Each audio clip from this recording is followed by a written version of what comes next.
Hey, my name is Empress Rose, and welcome to our collective reading for the week. Hopefully it's a good one this week.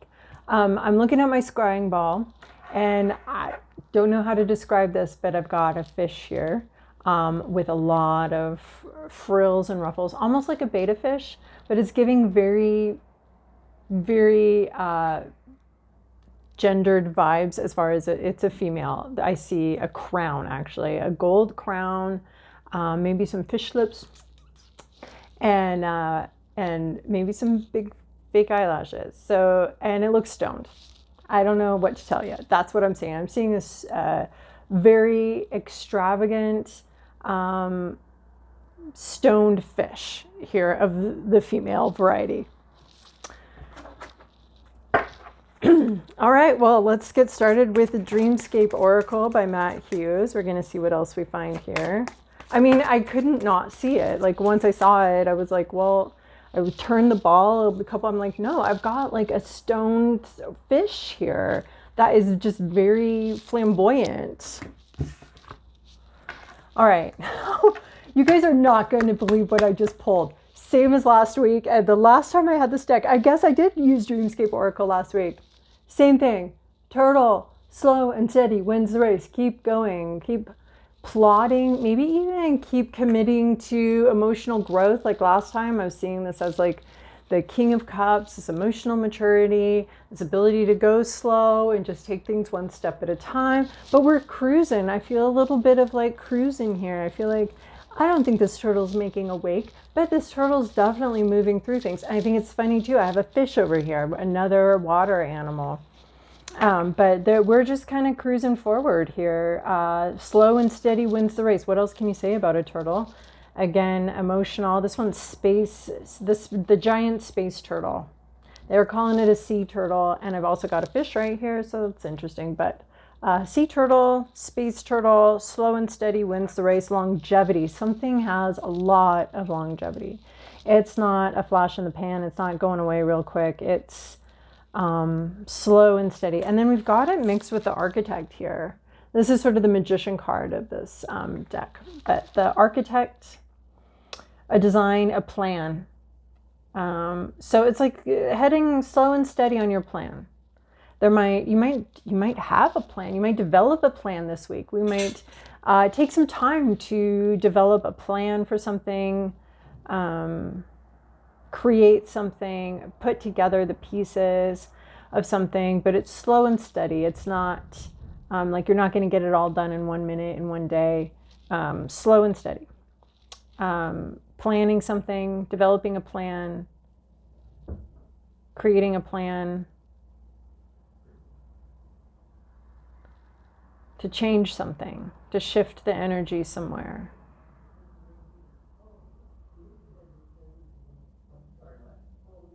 Hold on. Okay, as I was shuffling the cards today, a card named Chaos came out, and I was like, oh no, please not with this reading again. And then we have the sea turtle, so hopefully whatever's going on here has died down. So the Architect here. So we have slow and steady wins the race. The Architect to me talks about a lot of determination, a lot of thinking things through, a lot of the horns here talk to me about determination, strong-headedness, and as part of that strong-headedness, I see a strong intellect, strong thinking phase, planning phase for something. The Architect isn't out there building it, but it's creating the plan. So somebody may have a plan here for you, or you might have a plan also. There's some tattoos here that might be important as well. And there's a sense of change, and there's also a sense of like envisioning the future, right? To create the plan and envisioning eventualities, envisioning, pros and cons, what can go wrong, what can go right, what do we want, what are some of the caveats for that? So really thinking it through and making preparations for something. So planning something out with a lot of determination. Again, we've got sea turtle for like, that's too many. I just need like 1 or 2. Thank you. It's mind blowing to me, sea turtle. Is it a continuation of last week? What have we got here? this.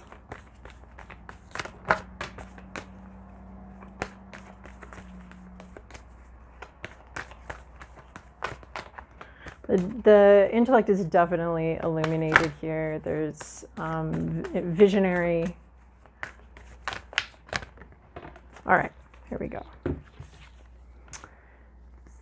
Oh, these are two really great cards. Oh, thank goodness. It's not last week's reading. So far, so good. Okay, if the dogs come circling around, this is protection. This is being protected, and it definitely goes with this one. We have more sea creatures here. We have whales, and this one is called Even Wisdom Needs to Rest. It is about rest. It is about the wisdom of rest. It is, to me, about not pursuing something, not aggressively pursuing something, but taking that rest and understanding that it now is a smart time to rest, to take a break. So this could be a break from many things. It could be a relationship. It could be this plan that the architect's working on, just taking a break from that, cruising for a little bit, right? They're not like, they're still floating there, but it's a stasis. There's some stasis here. You know, your body may be giving you signals to rest. You may, and if you can, do.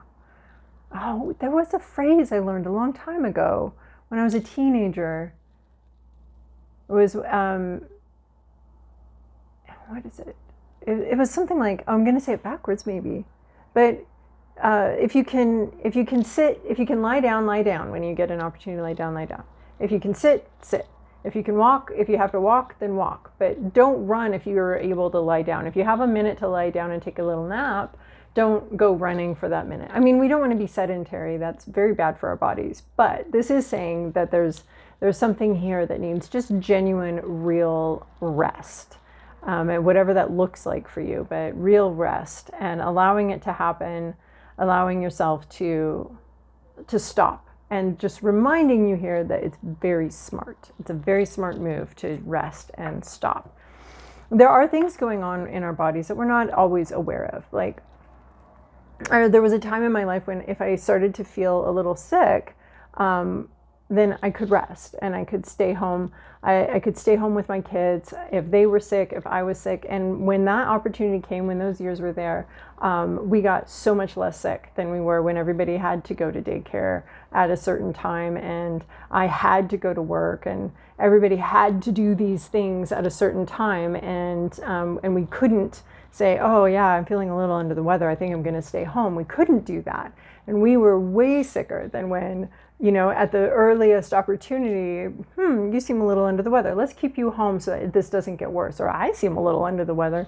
Maybe we should, you know, cut our to-do list in half so I can rest and things don't get worse. So the body can often be like fighting things off, fighting off bacterial infections and viruses, and we're not really even aware of it. We haven't gotten overt signals yet. So that is why, you know, barring other issues, medical issues, why resting is incredibly important. And there are other reasons too. And this could even be rest your mind too, because the architect's here, or maybe just think about things and don't be in the doing stages, because the architect isn't necessarily in the architect is literally in the drawing stages of something. So a plan is being developed perhaps. And then this one, I feel like this one is protection while you rest. So these dogs come circling around and they're not to harass you. We've got cards for that. This is not the, you know, I grew up on a reservation and this is not the res dogs coming up and yapping at your ankles. This is, or not yapping, oh my gosh, no. One was named Cujo, and it was a what do you call those? Like they killed the German, it was a German Shepherd. That's how I view it after having a childhood next to Cujo. These aren't Cujo. These aren't, they're not coming to harm you and harass you and yell at you. They're coming to protect. See, these little sheeps are asleep, much like these whales. So I feel like, you know, these are sort of like protectors around this rest. And so to me, there's like just even a deeper rest here, that if you rest when your body is calling for you to rest, or your mind or your heart is calling for you to rest, to take a break from something, it's safe to do so. it is safe to do so, is what these cards are just very clearly telling me. You are protected in this space. Your position at work should be protected. Your position in other areas should be protected. If you're in an established relationship and you don't get to be together for a while, it's nothing to worry about. And in fact, this should deepen the rest that you have and that you get, knowing that that you have these loyal, protective companions that are holding space for you. That's actually what it seems like. It seems like there is space being held for you to recover, experience what it is you need to experience. So do not be afraid of rest. Do not be afraid of taking a break. You have loyal companions around you. There is some sort of reassurance. I want to say that this is all part of the plan. There's a plan. It's slow and steady. And if you need to take some breaks, if you need to rest, do it. You're on a hike and you need to rest because maybe you just do. You don't have to have a reason. You just do need to rest, or you need some water, or, you're up there in elevation and you're starting to get a little woozy. You're going to rest and your companions are going to stay with you. They're not going to move on without you. They're staying with you. They're there to protect you through this and help you through this. So there might be a plan, an overall destination, someplace we want to get to, but not right now. And it's okay. These dogs come circling around, those two together feel very powerful to me. Okay, we're going to shuffle these cards one more time. We're using the Golden Tarot. That was the Dreamweaver's Oracle with the wisdom needs to rest and dogs come circling around. So, and there's going to be assistance too. And the dogs come circling around. I just love that these sheep are asleep and there's this protective circle around you. I grew up with the phrase, a hedge of protection around you. And I do believe that that's what's going on here. So overall for the reading, Justice. Huh. All right. Sharp. It just feels sharp to me. There's a sharpness here. There's a truth, something that's right. Something that is righted, a wrong that's been righted, perhaps. Some sort of balance, some sort of fairness and assistance in that fairness. Like here we have sort of the devil, it's weighted towards the devil, but we've got these angels coming and assisting and helping. And that could be also if the dogs come circling around, there's some assistance with something being fair, something being just. This could have to do with legal issues for some of you. I want to say legal issues regarding housing as well, just with the Architect here mixed with this Justice card. Something being rights being wrong. No, wrongs being righted. Wrongs being righted. Whew. Clear-eyed, truth being spoken. The right thing. I'm remembering a reading. It was a personal reading not long ago where the message was like waiting for the right thing. And this is the right thing. All right. Past, present, inner landscape. What's at issue? Environment, to-do list, possible outcome. Oh, speaking of which, I'm going to tell you I have a new Instagram page. It's Empress Rose Tarot. You'll see sort of a pink painting of an empress. And there as the... And you'll recognize me because it's little tidbits of these readings there and other things. So anyway, if you want to join me over there, it'd be nice. I'd like to see you over there. Okay, in the recent past. Wait, let's take. There's sevens all over here. Oh my goodness. Well, hold on. I may not have everything memorized, but I do know where to look. So. And actually this deck, Golden Tarot, has a lot of, the little book has a lot of really cool extra tidbits in it. Seven, I know multiple sevens in a spread. 3 sevens mean an agreement will soon be made, a contract agreed upon, or an alliance formed. So some sort of agreement with this Justice card here. I also want to point out that, that in our little tree of life here that we sometimes look at, 7 is the victory, the Nitsa, element, where we see the fruits of our labors. The fruits of our labors, some sort of victory, some sort of justice, the right thing, some sort of agreement, and some sort of right thing happening here. So 7 of Wands in the recent past, we have holding your ground, holding steady, pretty similar actually to the 7 of Pentacles. 7 of Pentacles has you patiently waiting. This doesn't have you patiently waiting, but it does have you fighting for what you believe in, fighting for what you want. Holding out for something that works for you, for holding out for the right thing, basically. You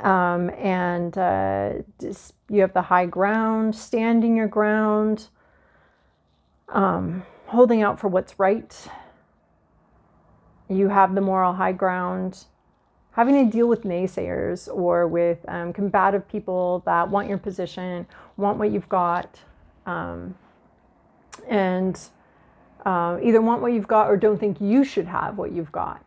You might have had to really fight to make space for this in your life. There was maybe some sort of inspiration, or you were inspired and you knew intuitively that this was yours. And so if anyone was naysaying, you were at least, you weren't necessarily like swatting them away, but you were at least doing battle with the naysaying and you can't do this. Either I don't want you to be doing that, or, I have more of a right to that than you have. You've had to stand your ground, and it's been effortful. Where the 7 of Pentacles from last week isn't very effortful. The effort is all internal and trying to remain patient and trying to figure out if anything's ever going to happen. This is a little bit of the same vibe, except for like the thing hasn't happened yet. There hasn't been success yet in that way. So the other one's patience. This one's more having to fight for success and having to maintain your position and maybe be in touch with your intuition enough to stand your ground on something that just feels intuitive and right to you. Current situation, 7 of Wands, a lot of options, possibilities. Maybe this is a little bit of an overthinking vibe. This one in particular has the, 2 debate teams here, and they've got their little flow sheets and all the arguments and everything about which one of these is the best cup, which one's going to satisfy the most, which one's going to be, the most satisfying. And there's like kind of an intuitive winner, right? Where you intuited exactly what you wanted back here. You may be going through some sort of rethinking process right here. There is some sort of intuitive right thing but this whole process is really important as far as debating and seeing which one you want. What is the thing that is at this point your highest goal? What's the reward you want? What is the what is it that you want? Do you want success in career, success in relationship? What's trophy? If you were to get a trophy for anything, what would you want it to be for? And sort of, you might debate that a little bit, but it seems like in the past, you've intuitively stood your ground on something that does really call to you personally on your personal journey. But there is sort of a overthinking or rethinking something of like, is that really what I want? I mean, I've had to fight so hard for it. Do I really want it? There is something about like, if you have to fight too hard for something, sometimes the victory doesn't feel all that good. It's just like, well, I fought too hard for that actually. And now I resent how hard I had to fight for that. But there could be some overthinking here, some debating. Is the payoff really going to be worth it? I've had to really make some sacrifices and work really hard for this. So you're kind of rethinking something that at some point was just intuitively, you stood your ground and you've been with it, but there is maybe some rethinking of it. It doesn't mean that that your choice is going to be different later, but it does mean that you are in a process of sort of thinking through something. It's a very intellectual process. It could have to do with this architect of what's the best plan forward. 7 of Cups can talk about multiple options being presented as well, multiple possibilities, and needing to sort of sort through the possibilities and what is it that you want to spend your time and energy and your fight on, your ganas on. So Well, that's not a direct translation, but you know, it was an additional concept. Okay, so in your inner landscape, your hopes, your fears, we have 3 of Pentacles, 3 of coins, working together. Actually, I did just post a little excerpt of this on my Instagram from another thing. And in that one, I was relating it to film or theater work. But you want to be part of a team. You either want to get hired, you want to hire someone, and you're looking at a bunch of options. You're looking at different options for what kind of team you want to be part of. You would like to be part of a team. Because we all know that everything is awesome when you're part of a team. So everyone's kind of adding their little touches to this, their expertise. They're sort of working together. It kind of feels like there's like a talking while we work kind of vibe of just, yes, there's the physical work going on, but there's also the way we all relate to each other.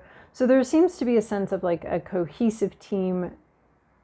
And that's what you'd like. I mean, if we have to be part of a team, we all want to be part of a cohesive team with no toxicity, where everyone knows, where people tend to stay in their lanes. And I mean, not overly strictly, but people tend to stay in their lanes. They know what they're good at, and they do that thing without trying to tell everybody else what to do, except for the foreman. The foreman, that's their job, or they got to sort of organize it all. So, yeah, there's this red book here that's really prominent. And it's not showing up in anything else except for it's just glaring at me in an unusual way. So that might be the plan. That might be the architect plan. There's also some sort of owl here looking in with wisdom. Also reminding me of the architect, right? So if we're building a church, we are going to need an architect, aren't we? The planner. The person who both has the plan and communicates the plan. And that's crucial to teamwork. And then we have, what's that issue? Page of coins. Page would be, this is like getting to do the work, getting to actually do the work. We're not reading about the work. We're not, interesting. Okay, we're not reading about it, we're actually doing it. And someone isn't able to actually do the thing, actually get started on the thing, right? Because maybe we've had a setback and a need to rest. But there's a sense of not being able to begin the work, not being able to begin the job, perhaps not having, this could be, Page of Coins, the coins are obviously very real world. They're the 3D. They can deal with health, they can deal with money, they can deal with work, and they can also deal with real children. Because it's a page that can be an actual child. So there might be an actual child that is not here. There may be a mentee that is not showing up. There may be a new employee that doesn't show up. There may be a new job that isn't here. There may be a new person that's just not showing up, hasn't arrived yet, or you may be hiring somebody and you have a lot of options, but you don't have the person yet. Somebody actually hasn't started this job yet, or hasn't actually done the work yet. It's very practical. So yeah, there's a sense of like just not having done the work yet.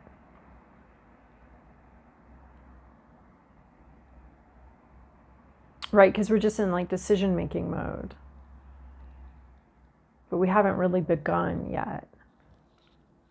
Or it could be that you don't get a job. There's options, but I can also see like someone having selected an option, but that option falling through.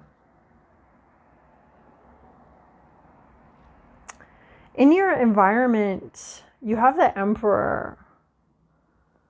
This is executive boss energy, the decision maker. This is all the kings rolled into one. This is definitely a higher up, a higher up. Like you've had to fight for something. You're kind of considering your options, and there is this higher up may be sending out a message. They may be sending you a message.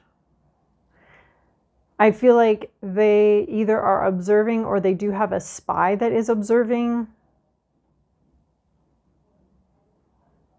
The Emperor, and you might be meeting this person. You might have an audience with this person.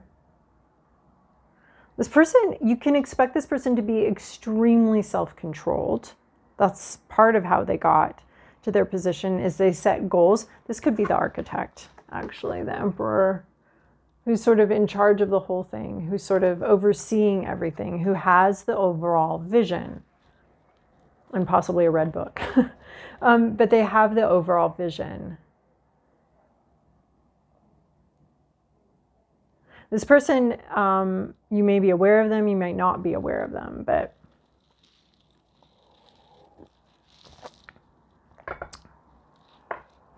this could be a judge if we're talking about something in the justice system.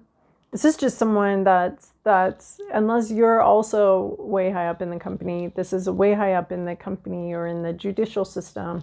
This person has all of the authority in the position. It does remind me actually of a judge in a courtroom, because that judge in the courtroom can decide whatever they want. It is their courtroom completely and utterly. I mean, there are rules that we hope that they follow, but if you want to like start swearing at the judge and the judge tells you to stop swearing and you don't, you can go to jail or do whatever. The judge is just going to make their own decision about what it is, what consequence. Like there's not, yeah, I'm getting very strong judge vibes. Also like executive vibes. This person can make whatever decision they want to make. They're not as beholden to procedure and process as, say, the Hierophant is or any of the other kings are. This is the King of Kings. This is the big kahuna, the big giant king that's overseeing everything. So this person is in your environment. They may be watching a situation. They may be aware of a situation. They may be sending messages. You may have fought hard to be able to meet and interact with this person. You may have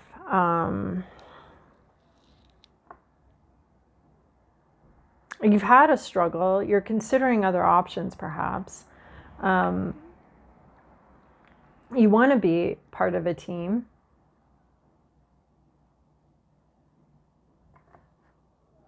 You don't have a new job, or somebody doesn't have a job, or someone hasn't started something yet. Anyway, there's boss energy here.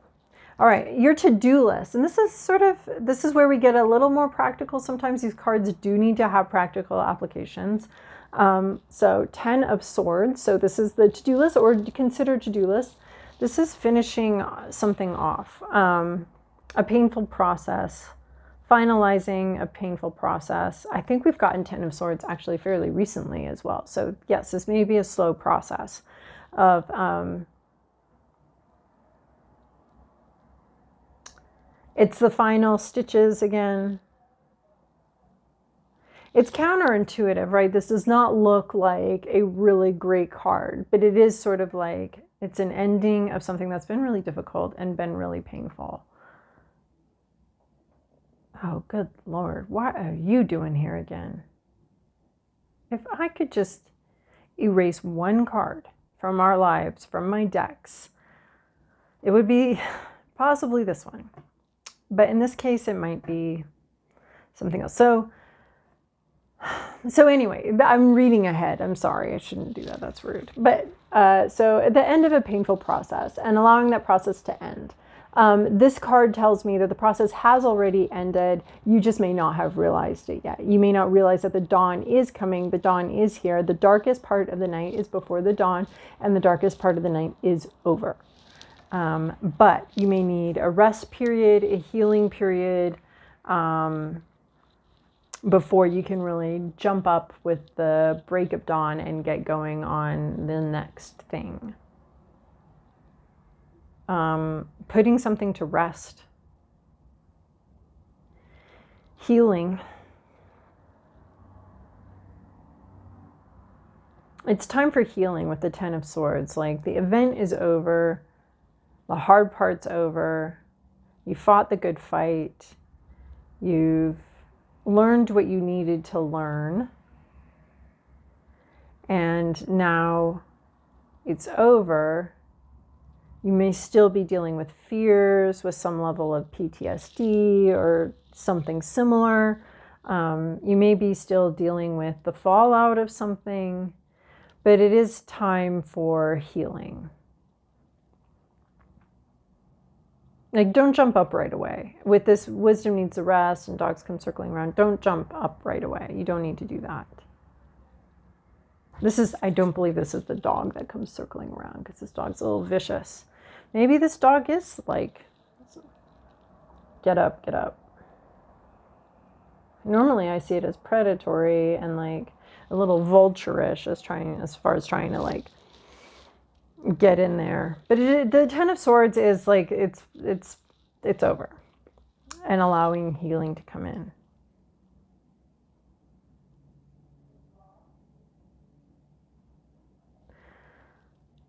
Because it is over. And then possible outcome here is Seven of Swords again. We had the Seven of Swords last time, but it was in the environment, which I really didn't like. Now we have an Emperor upright, thank goodness, in the environment. Someone with a lot of say, someone who is protective. This could be one of the dogs coming circling around, because an Emperor in the upright, an Emperor in great, in its highest elevation, in its best configuration, is the protector, is the masculine energy of protection. Like, he has to protect his whole empire.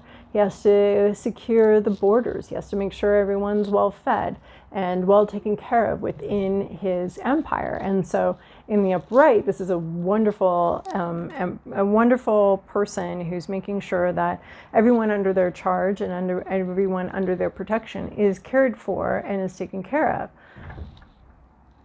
Problem is that when it's upside down, or when it's there are other types of emperors, but this one is feeling pretty good to me. Wants to learn, is curious, even in their position of, you know, a verifiable know-it-all. Like, well, yeah, I mean, we talked about know-it-alls last time, that those were like the pretend know-it-alls. This one's just about there, but they would never act like it. Yeah, I really like the way this Emperor is feeling today. A little bit curious. Yeah, so Seven of Swords. So this in the future is like this could be you keeping something to yourself, not broadcasting something, not telling everyone. This can be a highly competitive energy, though, willing to win at all costs. Not leaving anything to chance. Not leaving anything to chance or fate, but really doing what you can. There's a sense of being in a situation you don't want to be in. And again, almost like last week, being in a situation you don't want to be in and having to sort of make decisions about that maybe are a little out of character. There's also a sneakiness to this, being stealthy, getting what you want, winning, getting what you want, but also, yeah, not leaving anything to chance, not taking risks. I mean, it is a risk, but it's a risk that preempts other risks. It's not necessarily playing by the rules, but there aren't any rules in this situation, really. And so it's doing what you can to ensure your victory. You've fought really hard. You've stood your ground. You've fought really hard. And this is about continuing that, but maybe in a more clever way, a stealthier way. There could be theft here. So just making, you know, The guard, you're protected. You're protected. There's guards. So maybe someone does this on your behalf, is sneaky on your behalf, leaves no stone unturned on your behalf. Like, makes sure that it's not just a fair fight, but it's fair, like in your, that you have what you need. And there is a sense of like this all being done quietly and behind the scenes.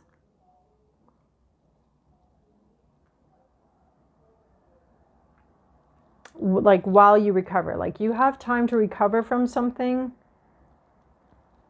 But I almost do feel like this is sort of like this protector comes in, or protection comes in, and it's a little quiet. It's not really. And this all has to do with like fairness and justice and what's right and the right thing. In a time of healing and rest and protection. I feel like it's the potential with the Seven of Swords is that someone is actually very much on your side and is taking action on your behalf to protect you and to make sure you have a fair fight and that it's easier for you. That's what I'm seeing here with the Seven of Swords. Technically, it can also be like lying, cheating, winning at all costs, and these other things. But just with the other cards on the table, that's what it feels like, is that someone takes some action on your behalf here to make things a little easier for you. Which, I mean, maybe that's wishful thinking for sure, but I'm going to pull another card there. Okay, can you tell me more about the Seven of Swords? Eight of Cups. Moving on. It allows you to move on and pursue other things and pursue more happiness, pursue what you want. And just being a little sneaky, keeping something on the down low, and maybe it is your pursuit of a better life, your pursuit of something else. But being called forward and moving on to something more fulfilling. But if you are going to move on to something more fulfilling, be sneaky. Like I almost see like this Ten of Swords. Yeah, the battle's over. It's time for healing. But you kind of want to move on and move forward, but quietly. Don't, without big announcements. You're going to sneak out of here because you still got this dog barking at you. The dog's not going to hurt you, but you're going to sneak out. Sneaking away. Because we don't want the dog to attack you. This does remind me of like my neighbor's dog Cujo, and he wouldn't let anyone walk in front of his house, right? But you had to often, and so he would come out and go on the road, and basically this big giant German Shepherd foaming at the mouth, and screaming at you, and so I was taught to pick up a handful of rocks.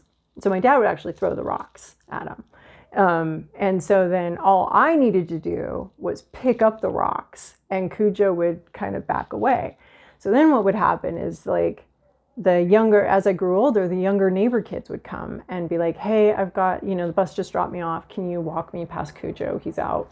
And so I would end up terrified myself as a teenager to walk past Cujo, but I was bigger and I would make myself bigger and I would take out these rocks and I wouldn't necessarily have to throw them, but I'd be like, have them in my hand and ready and make sure Cujo saw.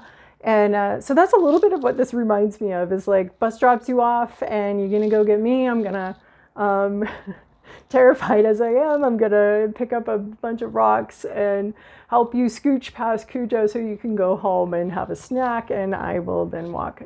Either just go around the other way or go back. Oh, that dog. That name was very appropriate. Anyway, that's what it looks like with the Seven of Swords and Eight of Cups. You're sneaking past Cujo. You're going to sneak past Cujo. A little bit what I'm seeing here. But there is a sense of getting away to something with greater satisfaction, being very quiet about it. But first you got to heal. You have to heal from something. So again, the sea turtle is telling me too that there's something about this process that's actually going to be a little bit slow. Oof. All right. Oof. No, that's too many. I'm sorry, I'm going to split the deck now. Split the deck again. We'll get two. Okay, there we go. Water spirit manifesting dreams. So this is like the architect. This is about friendship though, and having fun while you're working. That could tie into this 3 of Coins here. Having fun while you're working with others. Water spirit. But again, we had all these water things. So something very emotional. This could be a very emotional process here, especially with 10 of Swords. You know, it's supposed to be the intellect. It's supposed to be ideas and the letting an idea go, letting something go. I almost do see the Cujo aspect too of not being a dog with a bone, not being able to let that bone go, and allowing some healing to come in. Once it's done, it's over, allow the healing to come in. So anyway, as far as the emotional process is concerned. So then we have manifesting dreams, water spirit. We have these otters, river otters here, very playful, and working together. So, and then we have Wizard of the Woods, focus. So this would be focusing your mind, focusing on your health, focusing on what you want, being able to move on. But yeah.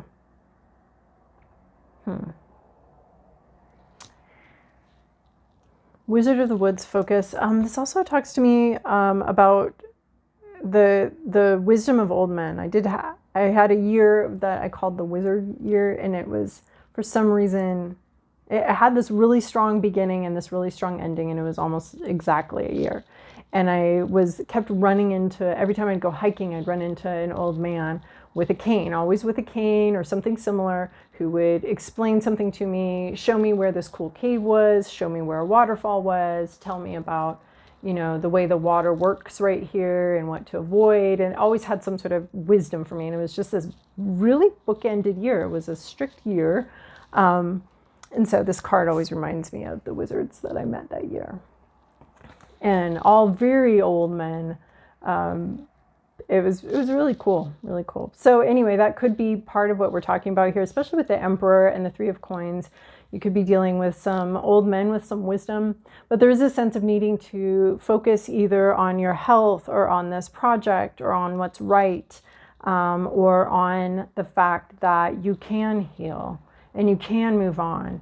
And maybe you can keep some secrets from this situation. You don't have to tell everybody everything, but you can move on and you can heal, and there's greater happiness available for you. So focusing on that rather than on what's gone on here and what's already happened.